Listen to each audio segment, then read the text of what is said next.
La revue Reflet, depuis, on a eu beaucoup de chance. C'était avant le début de la Covid. On a arrêté de la vendre en magasin de presse. Heureusement, sinon on aurait bu le bouillon terriblement quand les magasins de presse ont été fermés. Et donc, on peut s'abonner ou l'acheter à l'unité sur le site. Il y a quelques dépôts en France qu'on peut le voir sur le site, mais il y en a très très peu. Annick Dessouzenel, c'est une amie. Ça fait longtemps donc que je l'ai rencontrée de longue date. Puis ça fait au moins 10 ans, depuis au moins le début de la revue Reflet. Je l'adore. Et en plus, elle a une lecture extraordinaire de la Bible. Elle a une connaissance incroyable. Elle, c'est une très grande dame. C'est une lectrice de Reflet. Elle m'a envoyé un mot magnifique après les 10 ans de Reflet, de félicitations. J'en ai plein des mots comme ça, mais Annick m'en a envoyé un très touchant. J'anime donc des ateliers d'écriture qui sont un peu spéciaux, ces ateliers d'écriture, puisque c'est un apprentissage pour passer de l'écriture courante, c'est-à-dire avec notre intelligence, notre personnalité. On écrit ce qu'on lit dans les médias, ce que vous pouvez écrire d'une manière privée. Et j'apprends mais quelle émotion sous-tend tel endroit dans ce que j'écris? Comment ça parle de moi? Comment transformer cette souffrance qui est en moi, une émotion, ça contient toujours une souffrance, même quand on parle d'émotions positives, il y a toujours quelque chose qui nous vient de notre histoire, qui est douloureux. Donc, comment on va dénicher cette souffrance et la transformer? Et une fois qu'on la transforme, c'est là où on est apte, où on est prêt à rencontrer le meilleur de nous-mêmes, celui que Guy Tamalas appelle l'ange, donc notre partie lumière. Et une fois qu'on est dans cet état intérieur d'union avec l'ange, je dirais même de communion, alors à ce moment-là, on écrit tout autrement. On écrit tout autrement puisque on écrit avec du sens, on écrit avec de la joie et on écrit avec de la miséricorde. Et ça change l'écriture.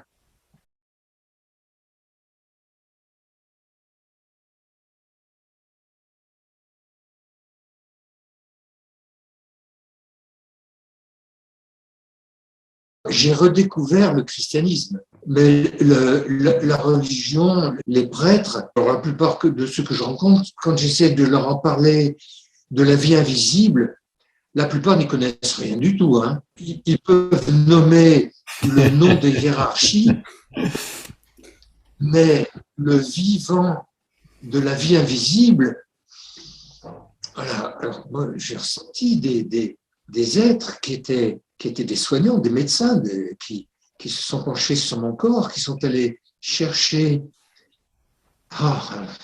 Je n'aime pas trop en parler parce que sinon on peut être pris un peu pour inventer, pour l'imagination. Mais il y a un lieu dans l'univers où notre histoire est inscrite.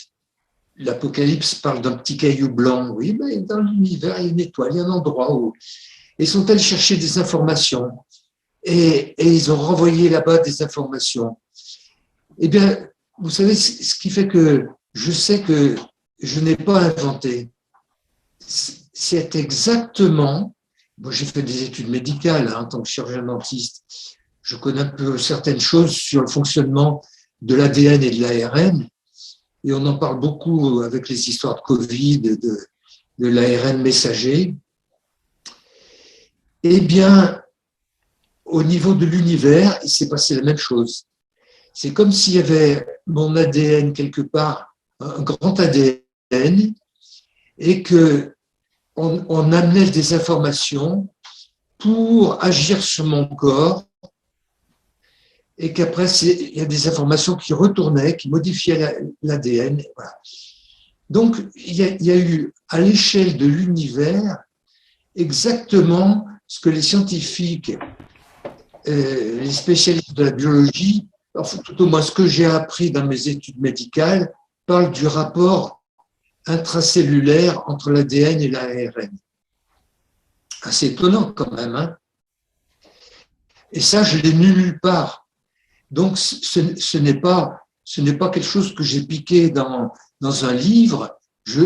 Si vous connaissez une lecture, moi, je n'en connais pas. Donc, je sais que je n'ai pas inventé ça. Mais vous avez commencé en parlant de cette phrase de Gandhi. Et ça, je trouve que c'est extrêmement important parce que quand on m'a décelé ce cancer, beaucoup d'amis m'ont dit « Oula, tu vas te battre contre le cancer, faut te battre !» Ah mon Dieu, moi, j'étais dans l'acceptation du cancer. Et qu'est-ce que je pouvais répondre? Mais j'ai passé ma vie jusqu'à présent à me battre. Je me suis battu contre mon épouse, je me suis battu contre mes patients, je me suis battu contre le voisin de palier, je me suis toujours battu. J'étais dans la violence tout le temps. Je ne vais pas me remettre à me battre. Non, non, non. Ce cancer, je vais l'accepter. Je vais apprendre à l'aimer. Je vais apprendre à voir qu'est-ce qu'il veut me dire. Eh bien, cette attitude, j'essaie de la garder maintenant pour tout dans la vie. Moi, je n'ai aucune envie de me battre pour ou contre la vaccination.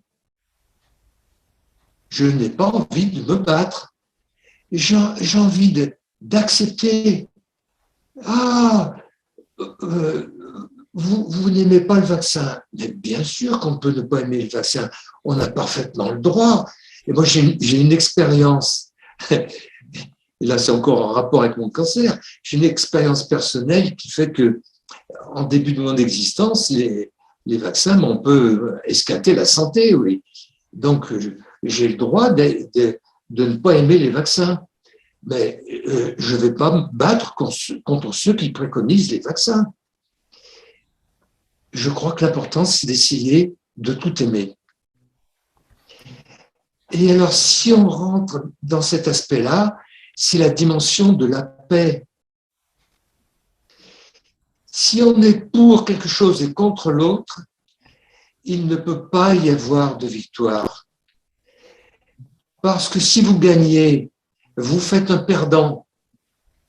Ce perdant, tôt ou tard, il vous fera payer, ou il fera payer quelqu'un d'autre. Sa situation de victime, et regardez en ce moment avec toutes les victimes de tout ce qu'on peut. Et quelle est une victime? Eh ben, elle fait payer. Elle fait payer à d'autres, elle fait payer. Donc, la guerre n'a jamais de fin. Vous gagnez une guerre, vous gagnez une fausse victoire. Vous êtes supérieur un temps, mais tôt ou tard, la guerre va reprendre parce que vous avez fait une victime et que cette victime, elle ne peut pas rester dans cet état de victime. Donc, rentrer en guerre, c'est sans issue.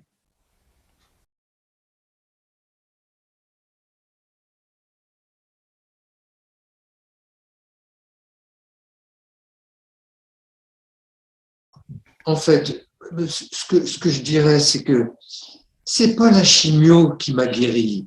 C'est pas la chimio qui l'a guéri. C'est l'acceptation. Et si je résumais d'une manière un peu péremptoire, mais c'est vraiment ce que je ressens, c'est Dieu qui m'a guéri. C'est pas la chimio. Il y a une chimio qui a failli me tuer. Il y en a une qui me fait vivre. Mais qui c'est qui commande tout ça? Moi, je crois que la chimio, c'est ce que c'est. C'est le moyen qui m'a fait vivre certaines expériences. Voilà. Mon histoire familiale fait que j'étais plutôt porté sur les médecines alternatives et puis l'écologie. Par mes parents. Mes parents étaient bio avant que ce soit la mode. Voilà, donc moi j'ai baigné là-dedans. Et comme chirurgien dentiste, je me suis tout de suite orienté vers les médecines alternatives. Je me suis formé en homéopathie, j'ai enseigné l'homéopathie aux dentistes, je me suis formé en acupuncture, j'ai fait j'ai un diplôme d'acupuncteur, j'ai exercé c'est pas très pratique, mais bon, dans mon métier, j'ai fait plein de choses de médecine alternative. Si bien que quand j'ai eu au début mes ennuis pour digérer, tout naturellement, je me suis tourné vers les médecines parallèles. Et c'est ça où Dieu s'amuse, c'est que le premier naturopathe que je suis allé voir un peu en urgence, il m'a dit « Oh, mais ça c'est un problème d'Atlas et d'Axis, etc. » Ça m'a rien fait du tout. Après, je suis allé voir un copain médecin. Oh, il m'a dit « Écoute, je t'envoie vers le meilleur médecin acupuncteur de Bourgogne. » C'est une femme, elle est extraordinaire. Tous les 6 mois, elle est en Chine pour apprendre encore, etc. Bon, ben, je lui ai dit, OK, je vais la voir. Ouais. Donc, pendant des mois, j'ai été soigné par acupuncture, par le top du top. Ça m'a strictement rien fait. Mon état continuait de se dégrader. Et alors, en désespoir de cause, elle est médecin, hein, elle me dit, écoutez, je vous envoie vers un magnétiseur qui s'occupe de moi encore pendant 1 mois ou 2, et d'ailleurs un peu en alternance avec l'acupuncture, et toujours aucun effet. Mon état se dégradait de plus en plus. Et moi, j'étais toujours entre les mains de ces médecines naturelles. Tout ce qu'ils me disaient de faire, je le faisais. Et puis, il m'est arrivé un zona facial. Ouais, tout le côté droit, avec des éruptions, des trucs et des douleurs énormes. Quand j'en pouvais plus, je suis allé voir un médecin généraliste et c'est là où il m'a dit mais mon pauvre, il faut vite aller te faire soigner, quoi. Ce qui est amusant, c'est que c'est pas la médecine naturelle qui m'a soigné, c'est pas la médecine officielle qui m'a soigné. Non, je crois que c'est bien plus grand que ça. C'est la vie qui m'a soigné. Ouais.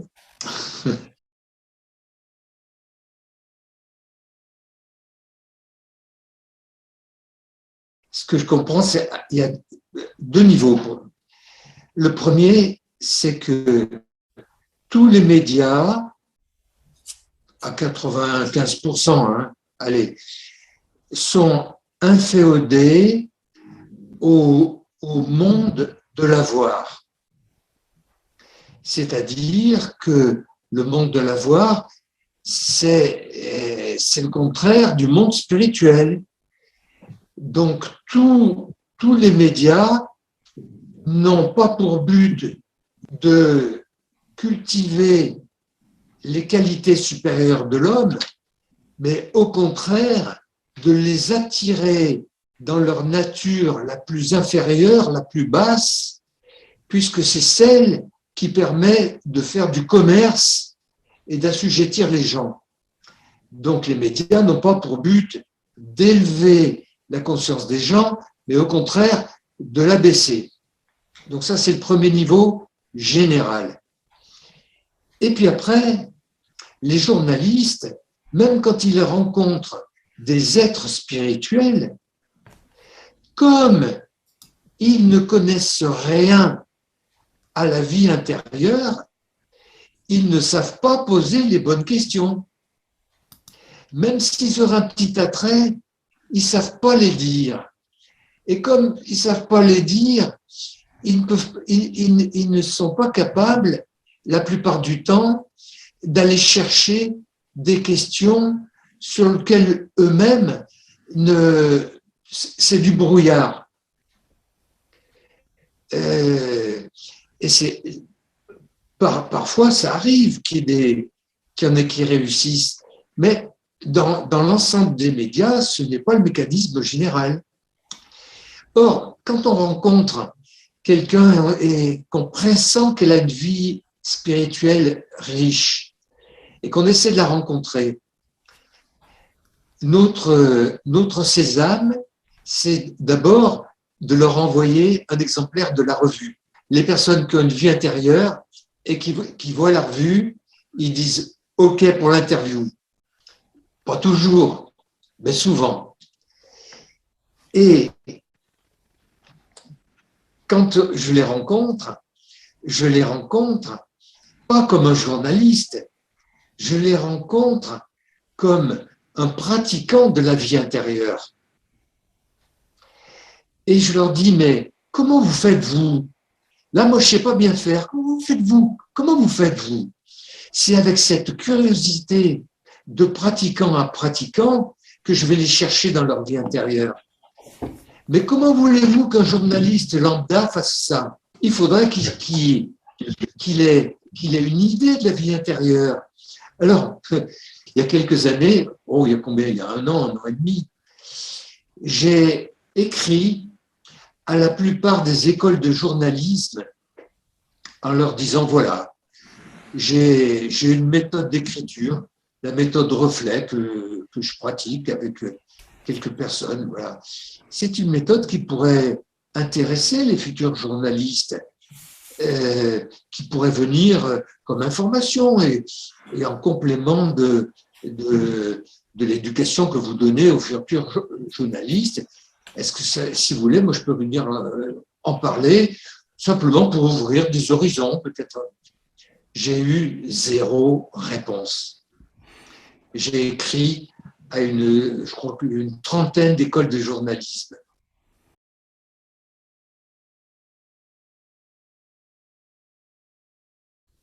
Tant que je peux animer l'équipe et l'activité de reflet, je le ferai. Je vais avoir 75 ans quand même, hein, et je sais que cette partie-là, je ne pourrais pas l'amener encore très longtemps. Je ne sais pas s'il y en a d'autres qui reprendront reflet, je ne sais pas comment ça se passera. Tant que je peux le faire, je le fais. Mais je sais que ça va s'arrêter. Ça, c'est la fin de ce que Gita Balas appelait la tâche active, c'est-à-dire une œuvre sur Terre qui a une matérialité. Et ça, je sais que ça va s'arrêter.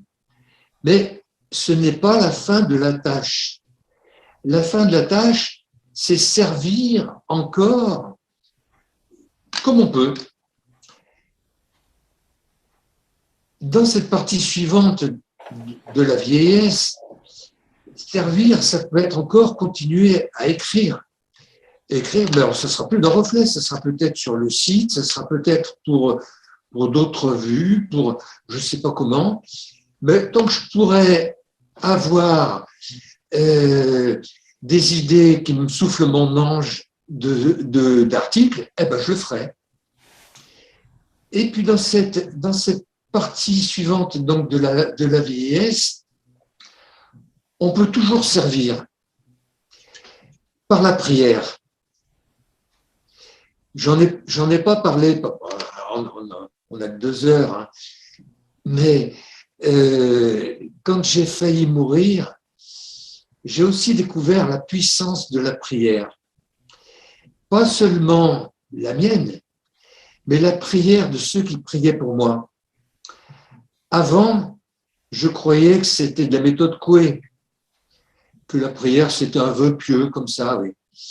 Or, visuellement, j'ai vu comment la prière, elle nous tissait un lien si on prie pour quelqu'un qui est malade, etc., c'est des liens qu'on tisse qui relient à la terre.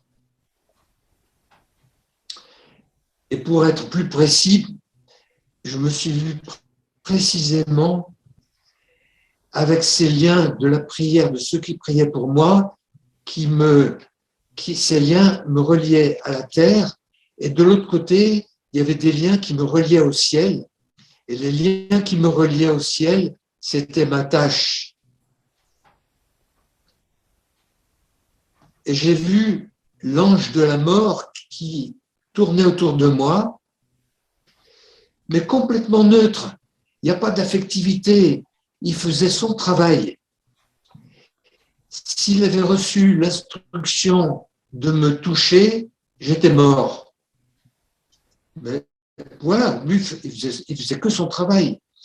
Mais les liens étaient suffisamment solides vers le haut et vers le bas, et donc il n'a pas eu l'instruction de me toucher, et il est reparti.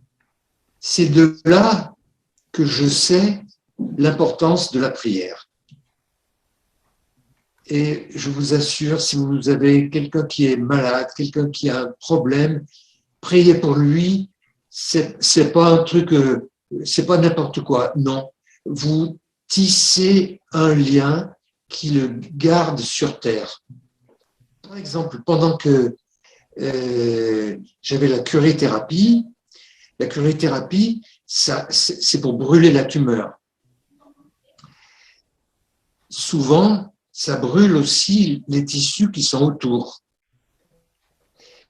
Et il se trouve que j'ai un ami qui sait soigner les brûlures, rien que par sa prière. Et je crois qu'il y a plein de gens merveilleux qui soignent, mais ceux qui soignent le mieux, c'est ceux qui se considèrent comme des intermédiaires entre la terre et le ciel, qui ne sont que des mains à la disposition du ciel, et qui ne croient pas que c'est leur ego qui soigne. Donc tous ceux qui se font payer cher, qui sont obligés d'utiliser des armes qui ne sont pas les leurs, un naturopathe, c'est pas normal qu'il donne des médicaments, par exemple, qu'ils soient homéopathiques ou non. C'est parce qu'il est trop faible par lui-même. Mais quelqu'un qui est vraiment sincère dans sa démarche, qui aide à faire du bien en soignant l'autre, mais c'est merveilleux. Et j'en connais plein.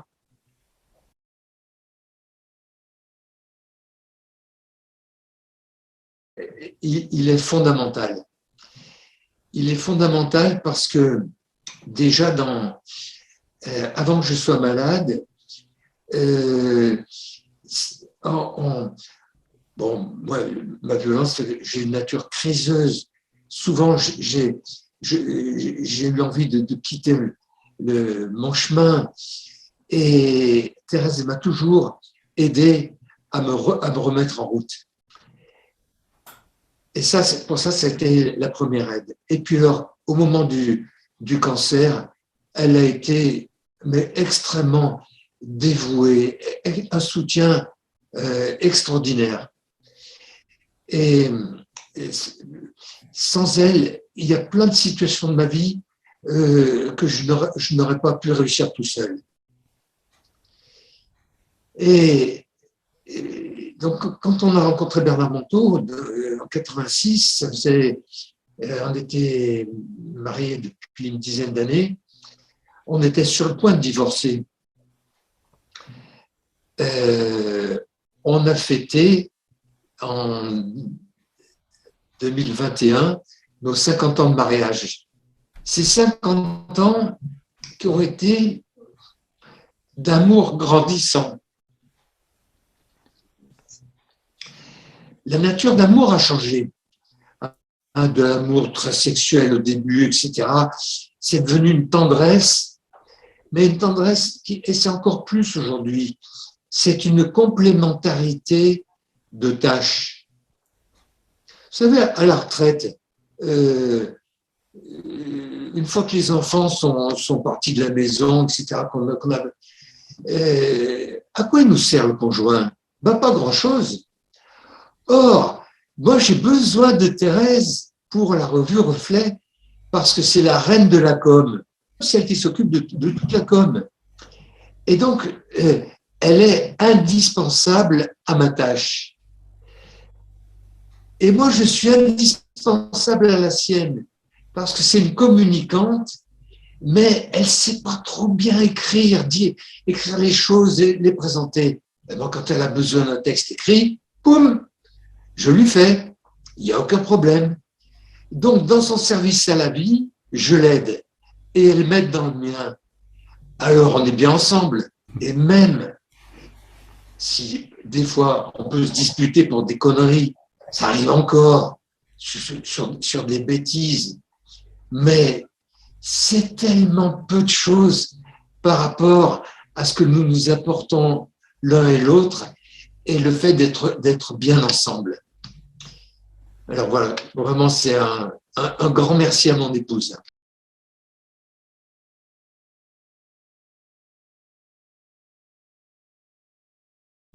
Par mon ange, j'ai redécouvert la tradition chrétienne. Parce qu'en fait, l'ange est l'envoyé de Dieu.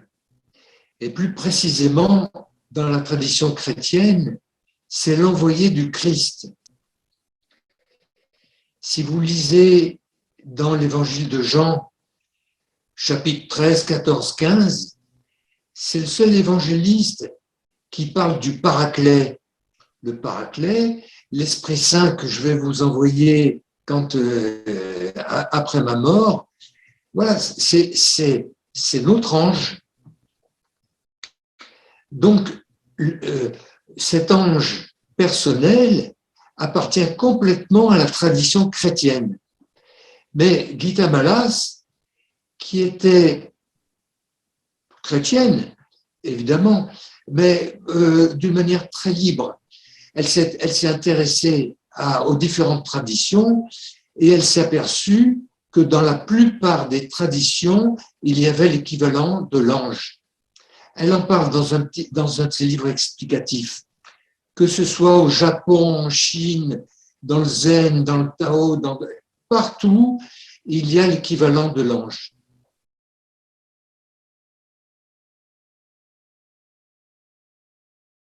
J'avais été surpris en lisant le livre Dialogue avec l'ange que Lily avait vu le visage de son ange. Ça m'avait beaucoup surpris.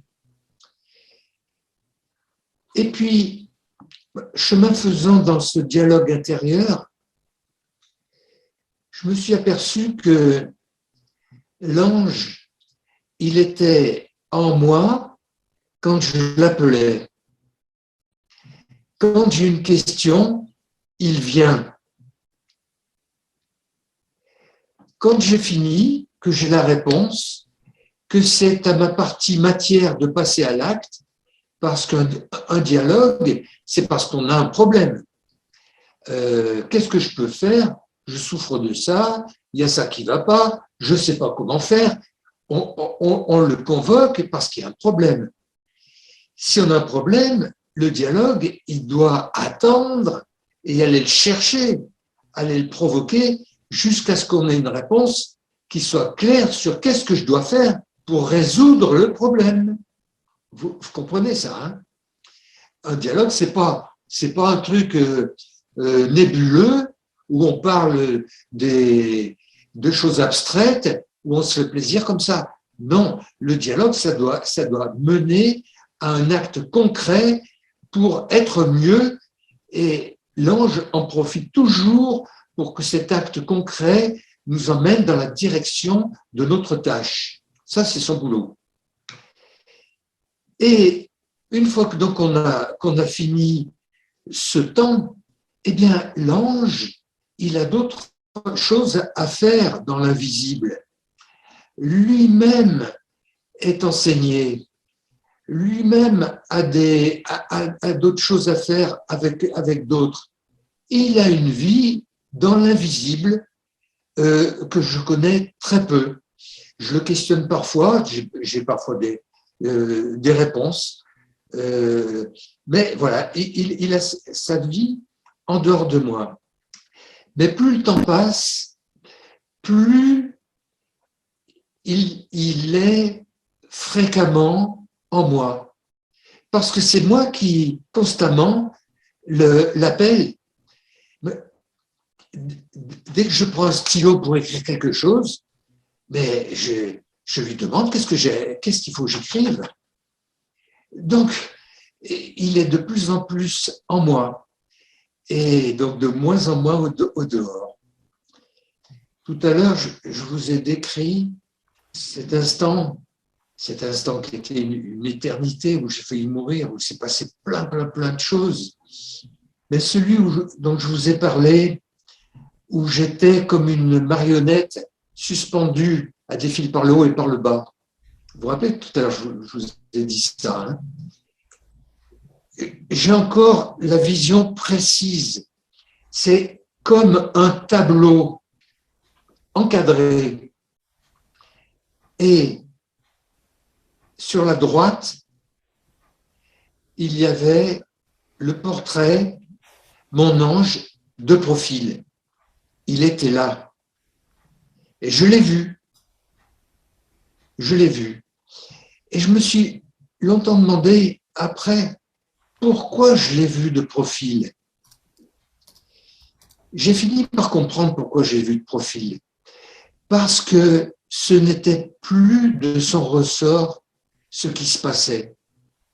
Et si je l'ai vu de profil, c'est parce que j'aurais pu déraper dans un niveau émotionnel. Et le voir de profil, ça ne s'est pas produit. Est-ce que j'ai un rituel?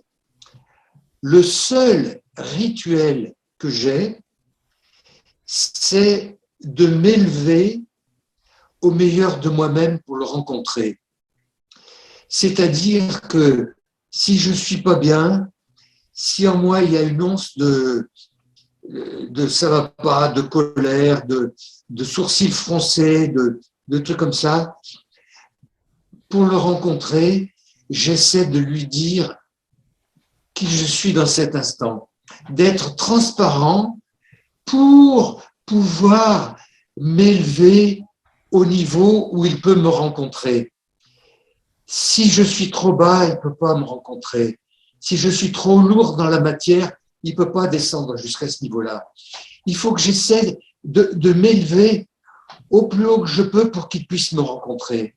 Le seul rituel que j'ai, c'est de lui dire, écoute, voilà, je suis ça maintenant. Voilà, de lui confier ma souffrance, de lui confier mon état d'être pour qu'il puisse m'atteindre. Sinon, il n'y a aucun rituel extérieur. Moi, je n'en pratique aucun, ça ne m'intéresse absolument pas.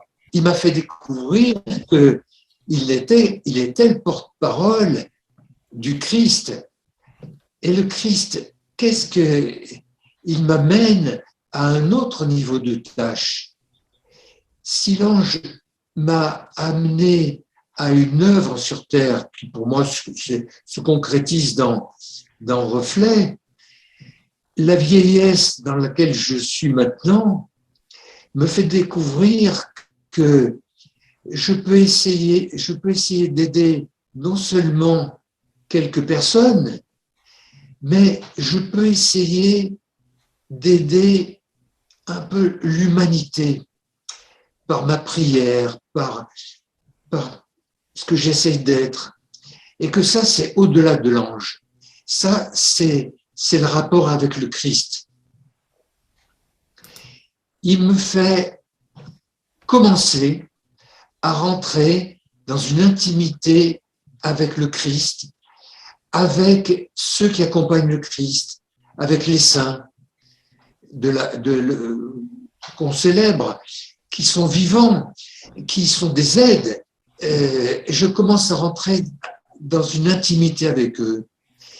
Et je crois que le moment où j'ai approché la mort me fait pressentir que au moment de la mort, je pourrais rentrer dans le niveau qui est en dessus de celui du Christ.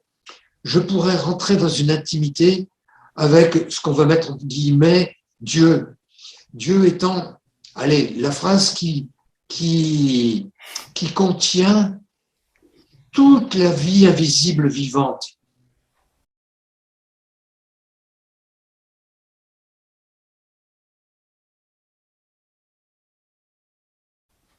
Je suis incapable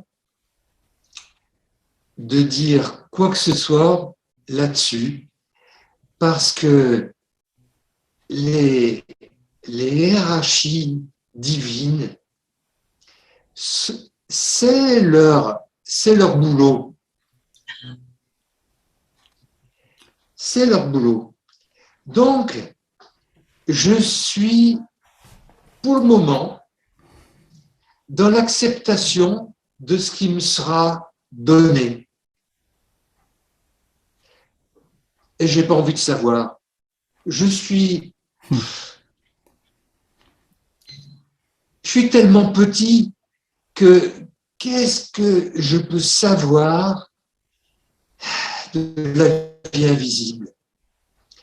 1 milliard de milliardaires, quelle bande d'étincelles. Donc, je prendrai ce que la vie me donnera. Ok. Merci Christian, merci. Merci beaucoup. Et donc j'invite tout le monde à s'intéresser à la revue Reflet. Donc sachant que Reflet est partenaire de Des Brebis Noires, il y aura toujours des allers-retours entre nos deux médias et que donc cette réunion est une étape déjà dans notre collaboration et qui continuera tant que Dieu effectivement nous prêtera vie. Et je pense que s'il y aura d'autres choses qui pourront se mettre en place, et je vous invite très prochainement à regarder les vidéos qui seront tirées de l'échange de ce soir sur la chaîne de la diversité spirituelle. Et je remercie chacun pour ses questions, pour son attention. Il y a eu vraiment d'excellentes questions, je trouve, et d'excellentes réponses aussi. Oui. Et je vous dis vraiment que je suis très très heureux de vous avoir tous autour de Christian ce soir.